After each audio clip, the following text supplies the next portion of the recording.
Nature versus Nurture in Islam by Jahad Zenith. Bismillah ar-Rahman ar-Rahim. Human beings are not shaped by a single force. Islam presents a layered understanding of the human story. Every person is created with an innate nature known as fitrah, an inward orientation toward truth, goodness, and submission to the Creator. At the same time, every person is shaped by nurture through parents, culture, experiences, desires, trauma, social norms, and the whispers of Shaytan. Islam does not argue between nature and nurture. It explains how both operate together and why moral responsibility remains. The Quran calls people to reflect on their origin because that reflection produces humility and clarity about purpose. Allah describes human development in the womb as a sign of His deliberate design. The Quran describes creation from a drop, then a clinging form, then a shaped body to demonstrate that human life is intentional and that guidance is purposeful. This is mentioned in the chapter of the believers, verses 12 through 14, and in the chapter of the pilgrimage, verse 5. Allah also states that He forms each person in stages within the darknesses of the womb in the chapter of the crowds, verse 6. These verses teach that you were known, willed, formed, and sustained before you ever chose anything.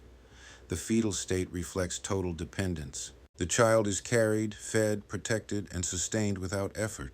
Islam does not define the fetal posture as a doctrinal symbol of submission, but the reflection is consistent with the worldview. Before strength came weakness, before independence came reliance, and before pride came helplessness. Submission is not humiliation. It is the natural human condition before Allah. Fitrah is the original orientation Allah placed within every human being. It is the heart's readiness to recognize truth and incline toward worship. Allah commands, "So direct your face toward the religion, inclining to truth, the fitrah of Allah upon which He created mankind."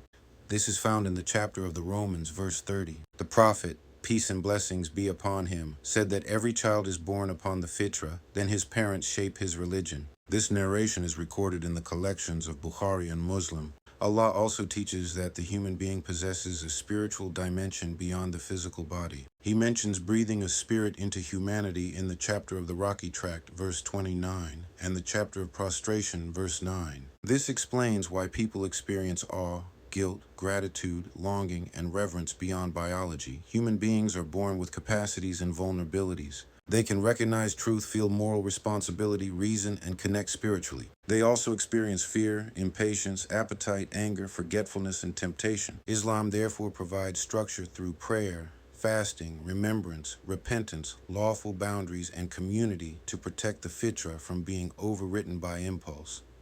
Parents are the first major influence. The home establishes what is normal and acceptable before the child can reason. Culture reinforces values through repetition until they feel natural. Allah warns against blindly following inherited norms when they conflict with guidance in the chapter of the cattle, verse 116. The dunya becomes dangerous when it becomes the goal instead of the tool. Allah describes worldly life as distraction when it replaces the eternal in the chapter of iron, verse 20. Shaytan persuades, delays, minimizes, beautifies, and normalizes. Allah warns about his deception in the chapter of the heights, verse 27. Islam holds two truths together.